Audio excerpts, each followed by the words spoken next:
하나님의 은혜와 평강이 오늘 이 자리에 그리고 온라인으로 예배드리는 모두에게 임하기를 주의 이름으로 축복합니다. 제가 아이들을 키우면서 미국 아이들의 문화에 대해서 많이 배우곤 하는데요. 저희는 어릴 때 한국에서 그렇게 친하지 않아도 같은 반이거나 아니면 같은 동네에서 자란 또래이면 다 그냥 친구라고 불렀었잖아요. 근데 여기 아이들은 안 그렇더라고요. 같은 학교 다니고 학년도 같고 서로 인사도 하길래 너 친구니? 그렇게 물으면 친구는 아니야 이렇게 대답을 하는 거예요. 그래서 진짜 이상하다. 이게 당연히 친구 아니야 라고 생각했는데 애들은 그 선이 분명하더라고요. 같은 또래, 같은 학교, 같은 학년이어도 친구는 아닐 수 있다는 거죠. 그러고 보니까 저도 어릴 때 그런 애매한 친구들이 있었긴 한 것 같습니다. 같은 반이고 맨날 보는데 그렇게 친하진 않고, 그래서 막상 누군가가 정말 친구야 라고 물어보면 우리 친구인가 싶은 그런 친구들 있잖아요. 이 얘기를 왜 하냐면 이번 주부터 히브리서 묵상이 시작되었지 않습니까? 그런데 한국의 권현경 교수님이 히브리서에 대해서 이렇게 표현하시더라고요. 어쩌면 히브리서는 같은 반이지만 한 번도 제대로 말을 걸어본 적이 없는 친구 같다. 매일 만나니 친숙하기는 한데 그렇다고 막상 서로에 대해서 아는 것은 별로 없는 형편이다.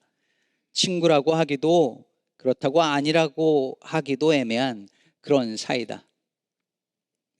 어쩌면 이렇게 히브리서에 대해서 정확하게 표현했는지 기가 막힙니다. 사실 히브리서는 딱 그런 책입니다. 매일 만나니까 친숙하다라는 표현은 사실 정말 그래요. 왜냐하면 우리가 알고 있는 기독교의 대부분의 어떤 그 예수님에 대한 대속의 교리 같은 것이 다 히브리서에 기초하고 있고요.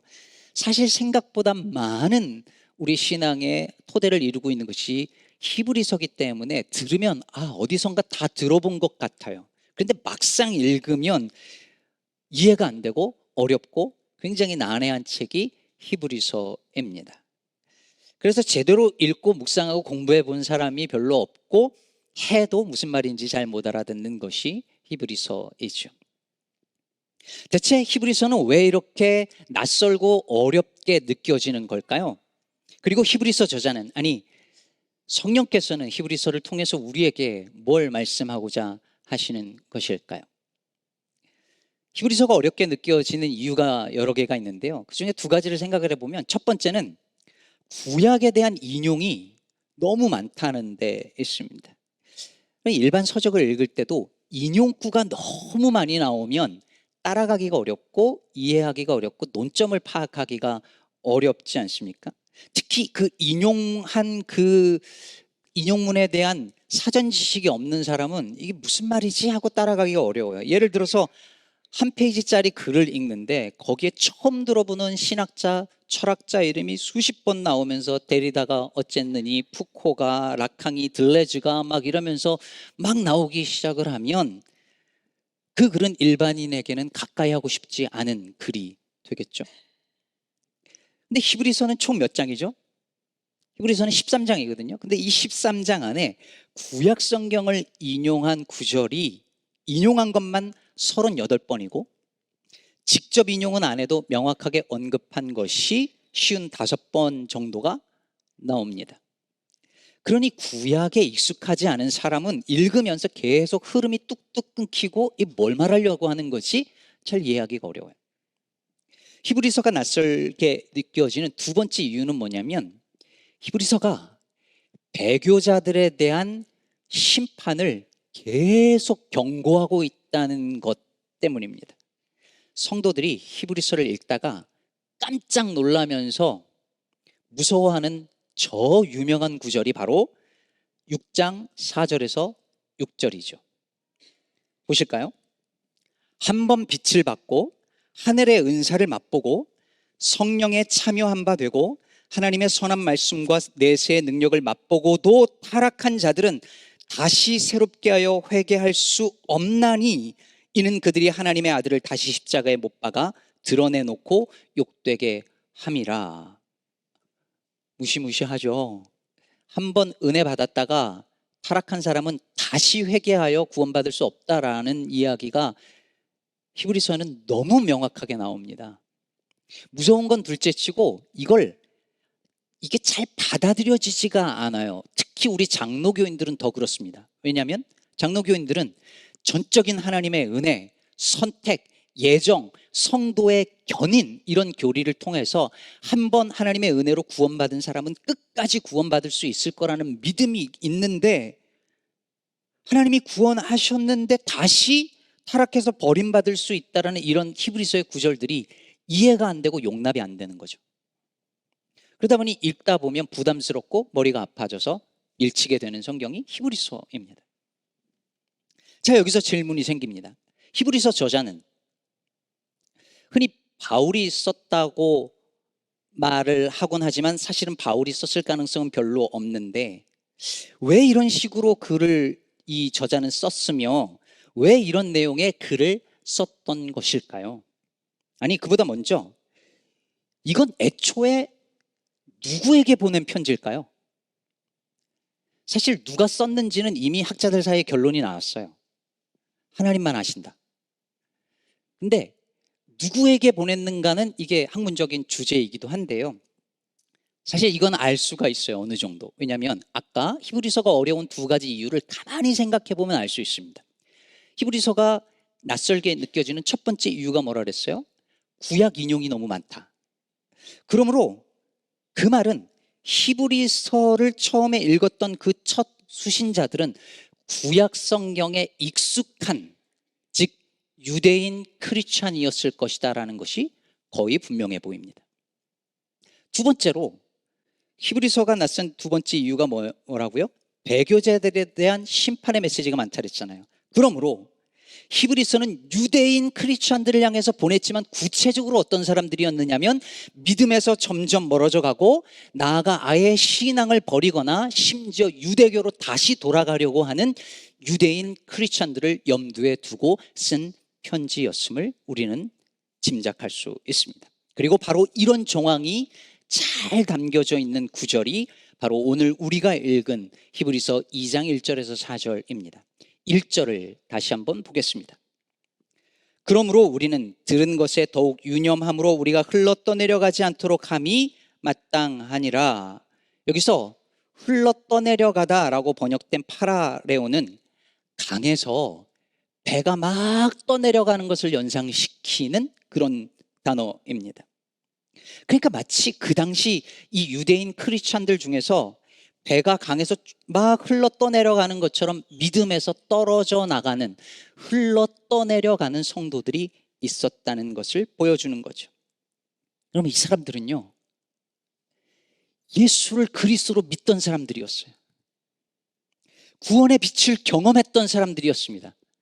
한때 뜨거웠던 사람들입니다. 은혜 받았던 사람들입니다. 한때 청년부 때 정말 열심으로 하나님 섬기면서 뜨거운 열정에 불붙었던 그런 사람들과 같습니다. 그런데 점점 믿음이 식어지고 하나님과의 관계가 소원해지고 그러다가 예수님과 멀어지면서 점점 흘러 떠내려간 사람들입니다.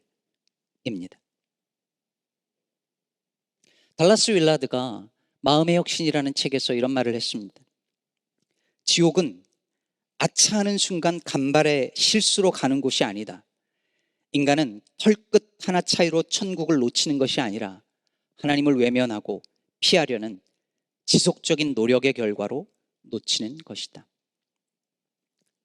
어쩌다가 실수 한 번 해서 낭떠러지로 뚝 떨어지는 것이 아니라 일상에서 별것 아니라고 생각한 그 수많은 불순종들이 모여서 해이해진 그 마음들이 모여서 조금씩 나도 알지 못하게 하나님의 말씀으로부터 멀어져서 그 길에서 벗어나서 그것들이 모여서 천국을 놓치고 흘러 떠내려 간다는 말인 것이죠.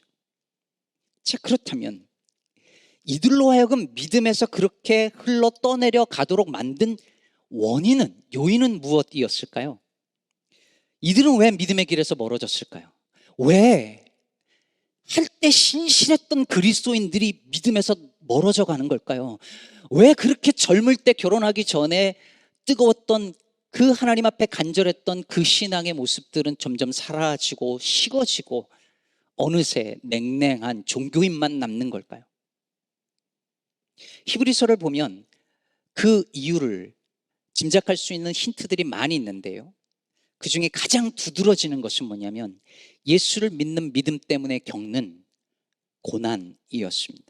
사실 히브리서는요, 학자들이 AD 70년 이전에 쓰여졌을 것이라고 생각합니다. 왜냐하면 성전이 무너졌으면 그 얘기가 언급되지 않을 수 없는데 그 얘기가 없거든요. 그래서 아마도 그럴 것이다. 그럼 그 말은 무엇이냐면 대대적인 박해, 순교를 하고 막 이런 박해는 아직은 없었을 것이다. 왜냐하면 히브리서에 보면 죄와 싸우되 피 흘리기까지 싸우지는 않았다는 표현도 바로 그 말이거든요. 그러니까 순교까지 당할 정도는 아니었지만 히브리서 곳곳에 이 사람들이 고난과 박해과 여러 가지 불이익을 당했다는 것이 있어요. 예를 들면 10장 32절에 34절입니다. 전날에 너희가 빛을 받은 후에 고난의 큰 싸움을 견디어낸 것을 생각하라.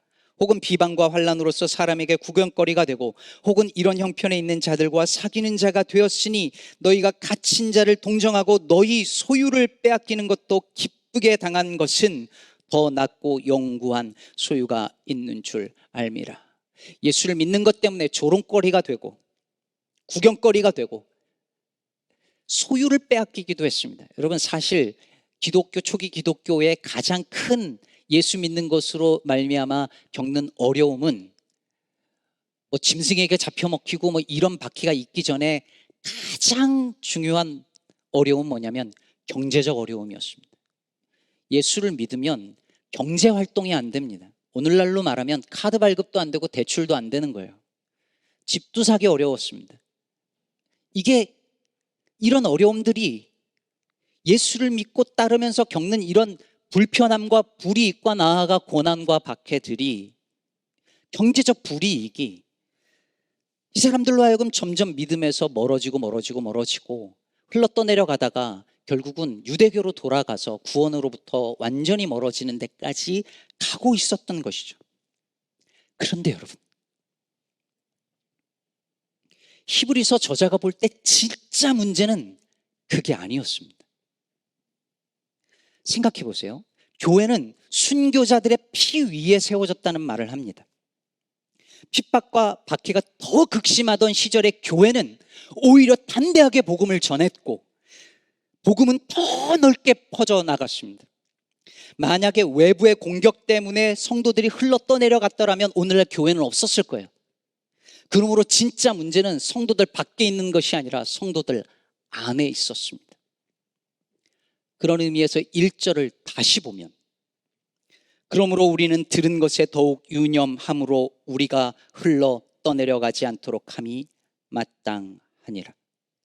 진짜 문제는 그들이 들었던 그 큰 구원의 복음을 더욱 유념하여 주의 깊게 바라보지 않았기 때문이었습니다. 외부의 공격 때문에 그들이 떠내려간 것이 아니라 그들이 들었던 복음의 진리에 대해서 더욱 유념하지 않았기 때문에 그들이 떠내려갔다는 것입니다. 여기서 더욱 유념하다는 이 단어는요, 더 달라붙다, 더 철저히 주의를 기울이다, 이런 뜻이에요. 이 사람들은 복음을 듣고 기뻤지만 더욱 그것에 달라붙어 철저히 주의를 기울여 치열하게 그것의 본질을 알고자 하고 살아내고자 하는 몸부림이 없었습니다. 그래서 항상 초보의 수준의 어린아이의 수준에 머물러 있다고 히브리서 저자는 계속 언급합니다. 그러니 작은 고난과 작은 경제적 불이익을 견디지 못하고 흘러 떠내려간 것이죠. 지난번 권 목사님께서 서당계 3년이면 풍어를 읽고 식당계 3년이면 라면을 끓인다는 언급을 하셨는데 요즘은 PC방계 3년이면 게임을 한다고 하더라고요. 그러면서 생각을 해봤어요. 여러분, 걔도 그 정도인데 교회 생활 3년이면 설교하실 수 있어야 되는 거 아니에요? 저는 진짜 그렇게 생각하거든요. 여러분, 어떤 분야에서 3년간 계속 그 일을 하면, 그 분야에 오랫동안 있으면 대부분은 거기 안에서 성장을 하고 어느 정도의 수준에 이르러요. 그럼 그래야 되는 거 아니에요? 설교가 너무 어려우면 누군가에게 복음을 설명할 수 있어야 하고, 누군가에게 하나님의 말씀을 가르칠 수 있어야 하지 않을까요? 교회 생활을 3년 아니 10년 그렇게 하셨으면, 그렇게 했으면 인격과 성품이 예수님의 그것을 닮아가야 하고, 그렇게 오래 예수를 믿은 사람을 보면 그 말과 행동에서 예수님의 향기가 묻어나서 이 사람 예수님 닮았구나, 예수님 닮아가는 사람이구나 보여야 하는 거 아닌가요? 그런데 수십 년 예수를 믿었는데 그렇지 못한 이유가 뭘까요? 언제나 어린아이의 자리에 항상 머물러 있는 이유가 뭘까요? 더 철저히 달라붙어서, 더 철저히 복음의 주의를 기울여 보지 않았기 때문입니다. 늘 언제나 수박 겉핥기식으로 복음을 배우고 성전 마당만 밟고, 한 번도 이 하나님의 말씀의 그 깊이를 알고자 온몸을 다해서 몸부림쳐 본 적이 한 번도 없고, 언제나 적당히 거리를 두면서 믿어왔기 때문입니다. 한 번도 자신의 인생 전체를 걸고 치열하게 믿어보려고 몸부림쳐 본 적이 없기 때문입니다. 하나님 붙들고 놓아주지 않았던 그 야복 강가의 야곱처럼 하나님 붙들고 놓아줄 수 없다고 그렇게 치열하게 몇 날이고 밤새 씨름해 본 경험이 없기 때문입니다. 목회하다 보면 그런 이야기를 자주 듣습니다. 교회 생활은 너무 깊이 들어가면 안 되고, 목사하고도 너무 친하면 안 되고, 교회를 너무 깊이 이렇게 들어가서 인발부하면 안 되고, 좀 적당히, 아니면 좀 멀찍이 떨어져서 하는 게 좋다고, 그런 얘기를 정말 많이 듣습니다. 너무 깊이 가까이 가면 시험 들거나 아니면 너무 힘들어진다는 이유 때문이죠.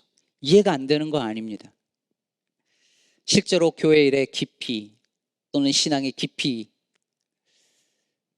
들어갔다가 시험 받고 또는 번아웃 되는 일이 많은 것 사실이니까요. 하지만 그런 식의 적당한 거리 두기가 혹 복음을 알아가고 예수님을 정말 닮아가고자 하는 우리의 태도에도 영향을 끼치고 있는 건 아닐까요? 적당히 일주일에 한 번 예배 드리고 내 가정의 경제적인 어떤 불이익이나 손해를 보지 않는 적당한 수준에서 헌금하고, 교인들과의 교제도 내 사생활을 그닥 침범받지 않는, 내 사생활 딱 적당히 유지하는 선에서만 교제하고, 하나님을 닮아가고 그 길에 제자로서 살아가는 삶의 그 중심부로 그 길을 깊이 가기보다 언제나 멀찍이 떨어져서 적당한 수준과 거리를 유지하면서 걸어가고, 선을 절대로 넘지 않습니다. 그러니 단 한 번도 복음이 정말 말하려고 하는 그 자리에 언저리까지 또 가보지 못하고 수십 년 아니 평생 그렇게 그걸 신앙생활이라고 믿고 살아가는 것이 대부분의 기독교인의 모습입니다. 그러나 T.S. 엘리엇은 이렇게 말한 바 있습니다. 너무 멀리 가기를 마다하지 않는 자만이 얼마나 멀리 갈 수 있는지 알 수 있다. 너무 멀리 가는 거 아니야? 나 신앙 안에 너무 들어간 거 아니야? 라는 생각이 드는 순간 늘 언제나 한 발자국 뒤로 물러나는 사람은 얼마나 멀리 갈 수 있는지 알 수 없습니다. 언젠가도 한번 소개해 드렸지만 칼의 노래를 쓴 김훈 작가는 이 책의 첫 문장을 버려진 선마다 꽃이 피었다라고 쓸까, 버려진 선마다 꽃은 피었다라고 쓸까, 이로 쓸까, 은으로 쓸까, 이 조사를 어느 걸 쓸까 몇 달을 고민했다고 하지요. 작가가 조사 하나를 쓰기 위해서 몇 달을 고민한다면 우리는 우리의 삶을 향한 하나님의 구원과 온 세상을 통치하시는 하나님의 그 구원의 경륜에 대해 더 치열하게 알고 더 치열하게 살아내고자 몸부림치는 것이 마땅하지 않을까요? 그러니 사랑하는 성도 여러분, 부디 그 오랫동안 머물러 있던 그 적당한 선에서 이제 조금만 한 걸음 더 앞으로 나아가 보시지 않겠습니까? 교회 생활 더 열심히 하라, 봉사 열심히 하라는 그 얘기를 하는 게 아닙니다. 하나님 나라의 복음의 세계는 우리가 생각하는 것보다 훨씬 깊고 넓은데 선을 거놓고 늘 적당한 거리를 유지하며 한 번도 그 속으로 들어가 보지 못했다면 이제 그 선을 넘어 한 걸음 더 가보자는 초청입니다. 히브리서 저자가 볼 때 우리가 흘러 떠내려가지 않기 위한 유일한 길은 우리가 이미 들은 것, 즉 복음에 더욱 유념하는 것뿐이었습니다.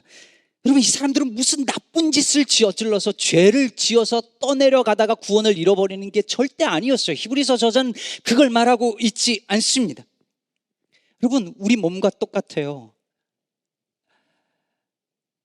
운동 하나도 안 하고 대신 나쁜 거 안 하고 아무것도 안 하면 몸이 어떻게 될까요? 그냥 가만히 있을까요, 몸 상태가? 아니요, 나빠지죠. 가만히 있는데 신앙도 우리 영혼의 상태도 똑같습니다. 가만히 있으면 제자리가 될 수 없습니다. 반드시 후퇴합니다.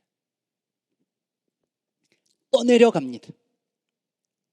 가만히 있으면 세상 풍조에 휩쓸려 떠내려갑니다. 그 사람들이 옳다고 믿었던 그것이 내 정신을 지배합니다. 가만히 있으면. 그런데 여러분, 그래서 말씀에 더욱 유념하라고 더 달라붙어서 더 철저히 주의를 기울여 복음을 들여다보고 살아내라고 초청하는 이 히브리서 저자의 뜻은 정말로 그렇게 하면 그 큰 구원의 말씀에 더욱 유념하면 고난이 사라진다는 얘기일까요? 아니요, 정확하게 그 반대입니다.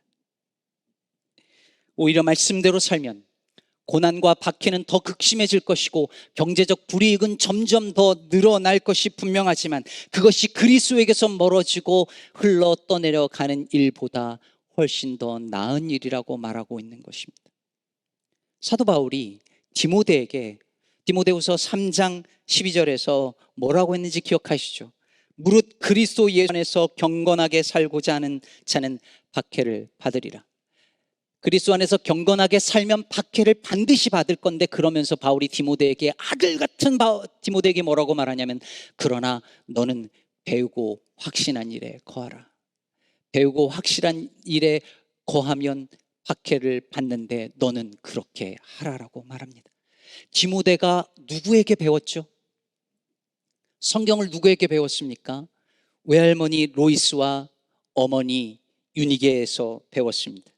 그럼 여러분 머릿속으로 상상을 한번 해보세요. 예수를 믿는 것으로 인해서 고난을 받고 핍박을 받던 시절에 할머니가 자기 손자를 안고 아기가 자기 아들을 안고 하나님의 말씀을 가르친다는 게 뭘 의미하겠습니까?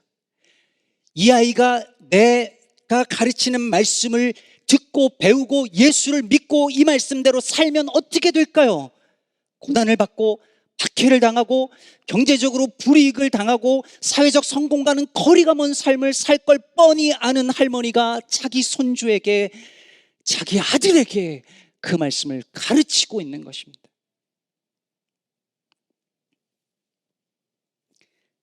제 아들 유빈이가 이제 한 달 남짓 뒤면 대학에 들어가는데요.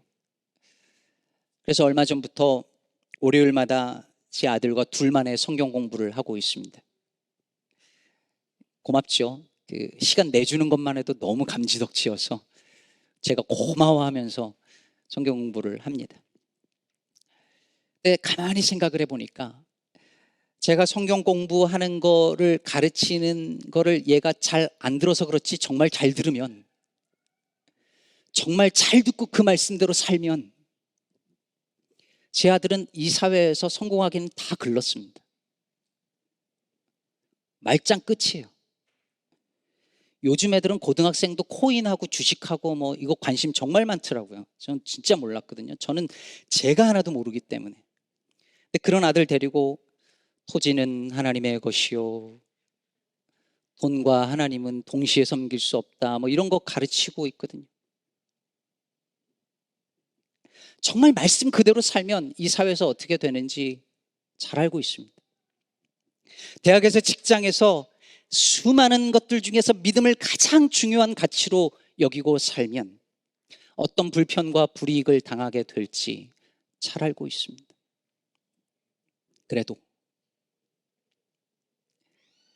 제 아이들이 이 세상에서 성공은 못해도, 심지어 고난을 받는 한이 있다 하더라도, 그런 일들을 다 겪을지라도 정말 원하는 것은 제 아이들이 믿음에서 흘러 떠내려 가지 않는 것입니다. 사회적으로 성공하면 무슨 소용이 있습니까? 믿음에서 떠내려가면. 그게 다 무슨 의미입니까? 믿음에서 떠내려가면. 그것은 이 땅에서 겪는 어떠한 재앙보다 큰 재앙이 될 것입니다. 그리고 저는 히브리서 저자가 성도들 향해서 가졌던 마음이 바로 이것이고, 오늘 성령께서 우리 모두를 향해서 갖는 마음이라고 믿습니다. 말씀을 맺겠습니다. 문학의 황금기라고 불리우는 19세기 말에 러시아의 문맹률은 90에서 95%였답니다. 그러니 러시아에서 글을 읽을 줄 아는 사람은 5%에서 10%밖에 안 됐다는 것이죠. 근데 그 시기에 톨스토이와 도스토옙스키가 나왔습니다. 오늘날 하나님 나라의 복음을 더 치열하게 알고 살아내고자 몸부림치는 사람은 정말 극소수입니다. 그렇지만 들은 것에 더욱 유념하고 더욱 주의를 기울여 그 말씀을 더 알고 싶고 그 말씀대로 살아보고자, 세상에서 그 많은 불편과 불이익을 겪을지라도 그렇게 살고자 하는 성도들이 있습니다. 세상의 욕망이 그 안에 솟아오를 때마다 말씀의 길을 지키려고 하는 성도들이 있습니다. 예수 믿는 것이 이 땅에서의 성공과 평안은커녕 수많은 불이익과 불편과 때론 고난을 가져다 줄지라도 차라리 그럴지언정 주님과 멀어지지 않고 흘러 떠내려 가지 않기 위해 더욱 말씀에 창념하는 성도들이 있습니다. 부디 저와 여러분이 그런 성도들이 되기를 간절히 바랍니다. 그래서 구원의 길에서 떨어져 흘러 떠내려가지 않고 나아가 떠내려가는 누군가를 다시 살려내어 함께 그 구원의 길을, 그 제자의 길을, 세상의 길과는 다른 그 길을, 좁은 길을 걸어가는 저와 여러분 되기를 간절히 축복합니다.